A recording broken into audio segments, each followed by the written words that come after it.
Olá, corações!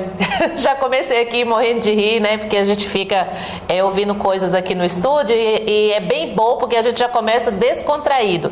E hoje nós temos aqui um convidado super especial e eu queria muito trazer ele aqui e hoje, graças a Deus, ele está aqui com a gente e eu quero apresentar para vocês o Fabiano Alaor, né? E eu quero que ele conte a história dele desde quando Alaor surgiu na Terra. Olha que maravilha, porque hoje a mídia e o mundo só conhece o Alaor, aquele que dá prêmios, aquele que dá troféu, aquele que dá certificados uma vez por ano, né, Alaor? 3 vezes no ano. 3 vezes no ano, olha só, é mesmo, nós já vamos para a segunda, não é isso? Não, na realidade já vai para a terceira? Vai para a terceira edição do ano. Do ano. Olha aí, ó, ele me deixou de fora de uma, tá? Então eu quero que o Fabiano Alaor se apresente, tá? Para quem está nos ouvindo, para os corações que estão nos ouvindo. Por favor, Alaor.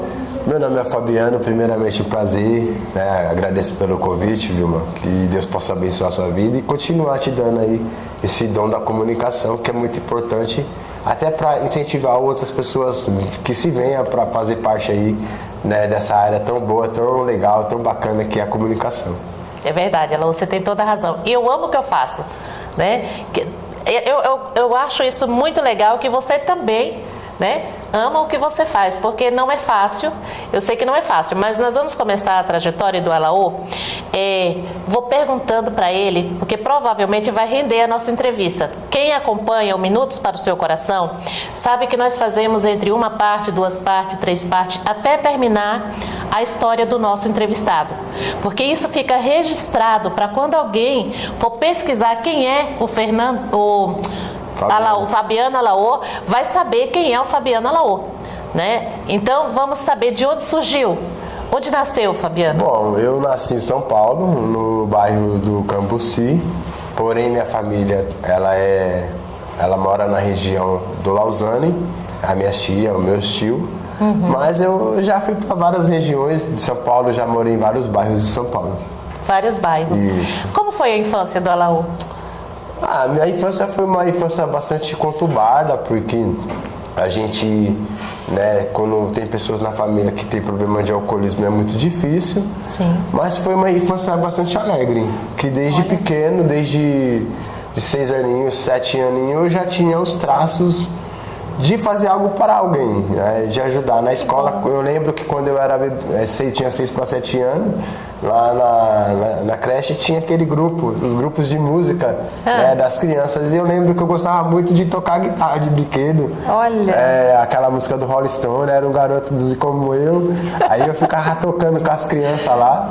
Então, tipo, já fazia farra. É uma coisa que já nasceu, era uma coisa que já veio dentro de mim. E aí, família, você sabe como é, né? Muda para um lugar, muda para um outro, a gente às vezes perde algumas coisas da infância. Sim. Mas a gente tem que continuar construindo, independente das situações de cada um. É verdade. E nessas construções de vida, Fabiano, vou te chamar de Fabiano, eu quero saber de você. Você disse que já fazia farra na escola, que já tinha aquele coração bondoso. Isso é um dom de Deus, que Deus já te deu, né? Para que fosse uma pessoa ajudadora.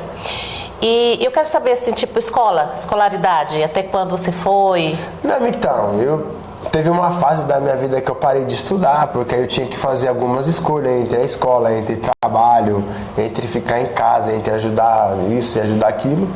Mas o estudo concluiu, o ensino médio, normal, só não continuei, não fiz faculdade, porque aí não era muito meu naipe, que eu gostava mais mesmo de ficar ligado à comunidade, e aí assim foi até hoje, está sendo. Que bom. Então, no caso, o Alaor, ele gostava mesmo era de pessoas. Não, gosta de pessoas. Independente, né? mesmo às vezes não merecendo, mas a gente tem que gostar, né? Sim, exatamente. Até porque, Alaor, a Bíblia fala, né, pra gente amar o nosso próximo como a nós mesmos, independente daquilo que o nosso próximo nos faz. Exatamente. É isso? Ou faz ou pensa em relação a nós. Mas aí eu fui, dos 6 aninhos até os 7 anos, eu morei em algumas regiões, aí minha mãe mudou para algumas casas, a gente foi morando em alguns lugares, E aí, aos 11 anos, a gente foi para a região da Freguesia do Ó. Nós fomos para uma ocupação que na época tinha em frente à quadra da Escola de Samba Rosa de Ouro, que era a comunidade Trivelato. E ali eu fiquei dos 12 até os 17 anos fazendo trabalho na área do esporte. Que coisa boa. Você jogava bola ou o quê? Não jogava nada, jogava na cadeira. Mas assim, o importante não é jogar. Para mim, o importante naquela época era que as crianças daquela época não é as crianças de hoje. Sim. A visão das crianças de antigamente não é as mesmas visão das Tem toda a crianças razão. de hoje. As mães de antes não é as mães de hoje.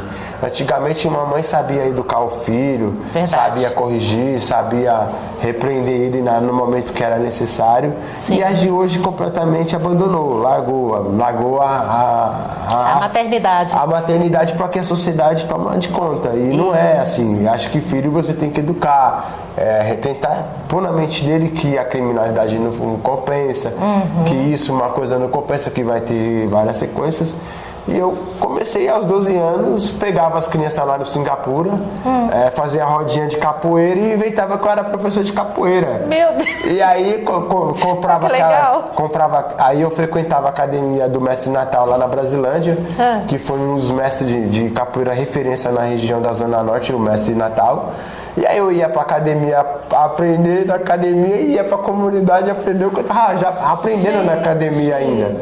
A lição de casa dele, gente, que eu entendi então, ele aprendia lá, ensinava, e aí ele já ia ficando mais, né? Mas mais aí sábio na na época profissão. as pessoas falavam pra mim assim, mas minha mãe sempre falava, você vai ficar cuidando dos filhos dos outros, as mães vai dar trabalho pra você, as pessoas vão ficar te julgando, te condenando, vão ficar falando coisas que não é. Peguei e falei, deixa esse povo falar. Eu desde 12 anos, eu sempre coloquei na minha mente, o povo vai falar, se você fizer o bem, se você fizer o mal, ou se você não ajudar e se você ajudar. De qualquer forma, né? Eles vão falar. Então assim, põe na sua mente assim, ou você faz com o seu coração, ou você não faz. Então eu peguei e falei, deixa eu falar, mãe. Quando eles cansarem de falar, eles não vão falar mais, porque uma hora eles vão cansar de falar. Ela já cresceu, né? Quando fala, Aí completei 13 anos. Aí com 14 anos eu conheci o Viviane Ferraz, que era um dos vereadores antigos da Freguesia do Ó. E aí eu levei meu projeto para ele. Nessa época eu morava lá. Aí eu falei, vereador, eu preciso de uma ajuda, porque eu não tenho nem bola, para treinar as crianças. Olha. Como que vocês querem que eu treine as crianças se vocês não me dão nem uma bola, não ajudam nem com uma bola? E aí o vereador pegava e falava assim, Fabiano, mas você sabe, né, que não pode, né? Mas tá bom, vai, como você é um cara de coração bom, a gente vai ajudar. Que coisa boa. E aí ele buscava outras empresas para estar nos ajudando. E aí fui conhecendo o que realmente era a política, como que funcionava a política, como que as pessoas poderiam chegar até um vereador, como que as pessoas poderiam se comunicar com o parlamentar. E aí eu fui aprendendo, apanhei. Nossa, como apanhei das pessoas. Eu faço ideia, porque até chegar a esse povo já tem uma dificuldade enorme, né? Porque as pessoas, elas visam muito assim, você tá porque você tá ganhando. Você tá ajudando a pessoa porque você tá ganhando algo de alguém. E mentira, porque eu sempre trabalhei, tenho minha carteira registrada há mais de 10 anos. Olha. Tenho 6 profissões. Que coisa boa. Eu sou bombeiro civil, eu sou monitor aquático, eu sou porteiro, sou fiscal de loja, sou agente operacional.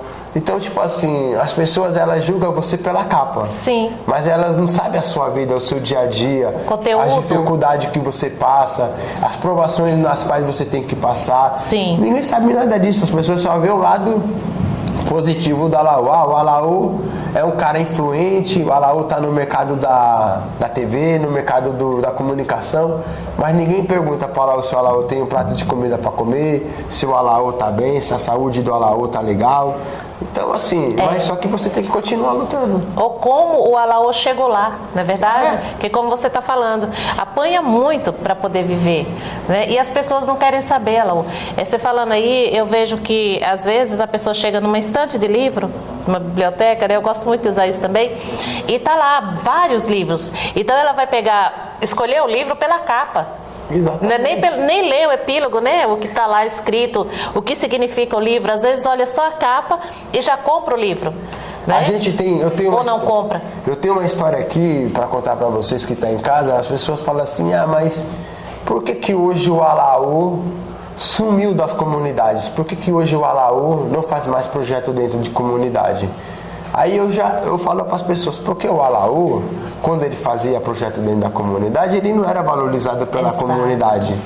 O Alaú ele era sempre crucificado, principalmente pelo poder público, porque o Alaú tinha que ficar batendo de frente com o sistema, porque o sistema, por exemplo, ele não dava uma vaga numa escola para uma criança que estava de LA. Muitas vezes o moleque ele vai... Explica pra gente, ela, o que é LA? Então, é meninos menores, né, que por consequência do destino vem a ter cometido algum crime, e aí ele foi para a Fundação Casa. Aí o juiz determina que ele tem que cumprir a medida socioeducativa, mas e que consequência disso ele tem que ir para a escola. Certo. Porque isso está na lei. Toda criança tem direito à escola, tem direito à educação, da saúde, da moradia. E isso o poder público nunca enxergou. Eles veem a comunidade como manobra política, máquina política, eleitoreira. Ele vai na comunidade de 4 em 4 anos, pega o voto da comunidade, pega alguns líderes comunitários que são corrompidos, dá um dinheiro, um cargo no gabinete, e aí aquelas pessoas ficam prometendo as coisas na comunidade e não cumprem. E aí a molecada vai ficando abandonado. Só que também a gente que luta pelo certo, que é uma pena, porque eu vejo tantos conselheiros tutelares que nem sabem para que serve o conselho tutelar. Exatamente. Qual que é a finalidade do conselho tutelar, qual que é as diretrizes que o conselho tutelar tem que prosseguir em cada situação. E aí às vezes eu fico me perguntando, eu pergunto para as pessoas, por que você é conselheiro tutelar se você não entende da lei, se você não entende do ECA? Muitas vezes você não sabe nem o que é o ECA, você não sabe nem qual que é as siglas do ECA. E você hoje ocupa um cargo no conselho tutelar, por quê? Porque um vereador deu uma ajuda de custo para ele disputar a eleição, ele fez lá um churrasquinho com a comunidade, que a comunidade... Enganou todo mundo ali. Não exatamente, porque a comunidade também se vende, se corrompe. O pior que é. Então, tipo assim, tem muitas pessoas que têm coração bom que poderia estar fazendo muito pela comunidade e que está de braços amarrados, porque o político vai lá... Não tem abertura, né? Não tem abertura. E quando tem, alguém vai lá e tenta boicotar aquela pessoa. Então, tipo, eu conheço histórias maravilhosas de pessoas que têm trabalhos sociais maravilhosos. Sim. E que precisa ter oportunidade que não tem. Entendi.